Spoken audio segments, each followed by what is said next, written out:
Geralt is a raging, shameless, rampant kleptomaniac? At least, my Geralt is. I do a lot of looting all of the time. Oh no, no, no. He saw me.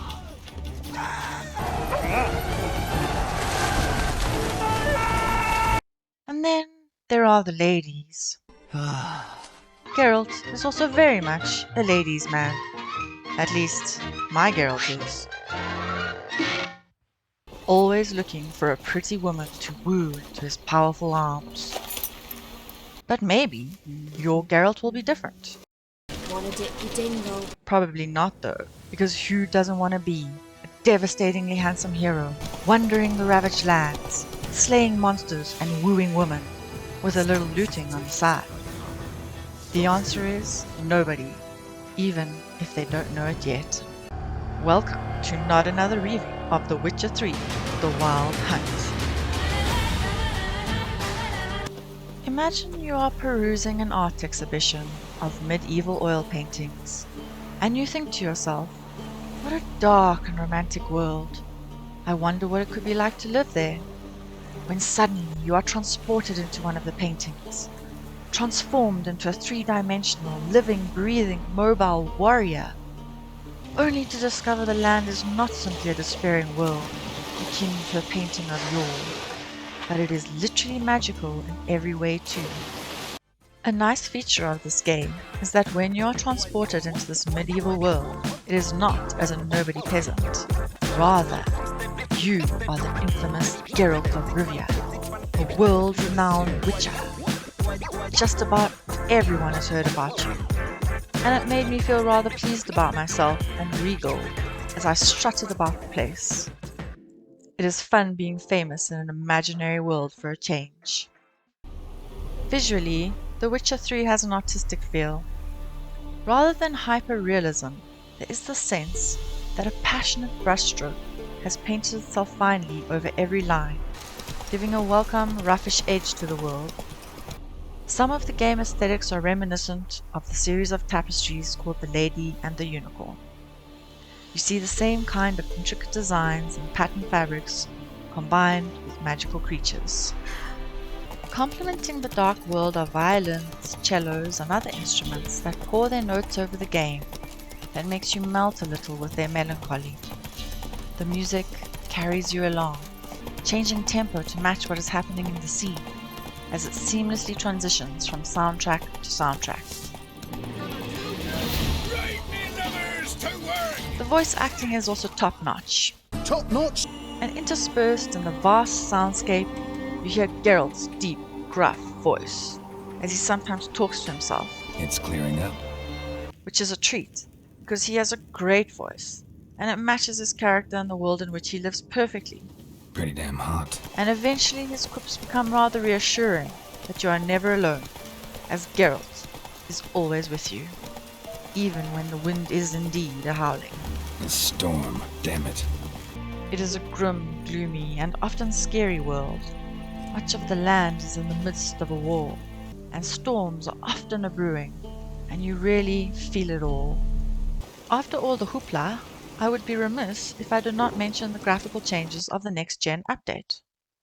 Before the update, I was utterly entranced with the beauty of The Witcher 3. There was nothing wrong with it. I loved the rough edges that complemented the look and feel. I remember in some sections having to just stop and gaze in awe at what I was seeing. It was honestly like moving through a painting, each scene more beautiful than the next.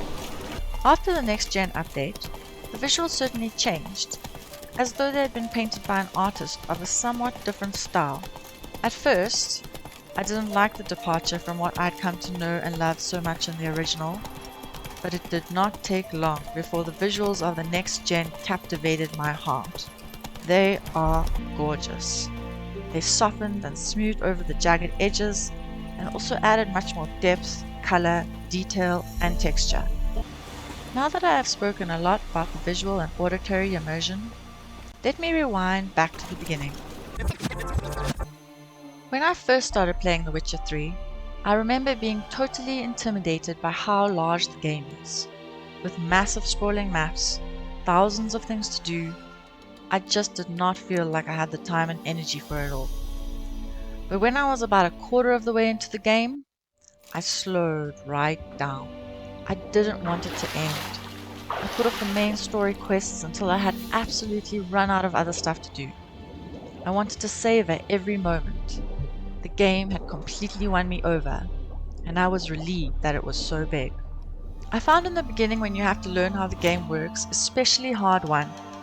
Once I got the hang of it though, it was pretty easy breezy, and in no time at all, I was adding fiery magic lights to my swords with runestones.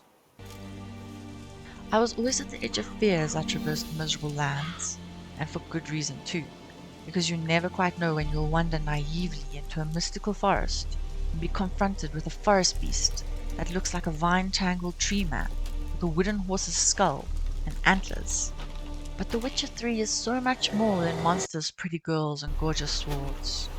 It is a game with complex narratives and unavoidable moral dilemmas. Are you here to grant me death?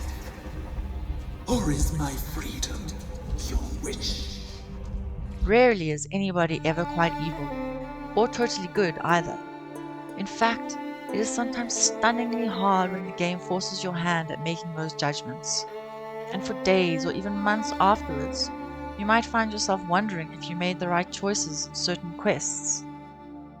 As someone new to gaming, I never thought a game like The Witcher 3 was possible.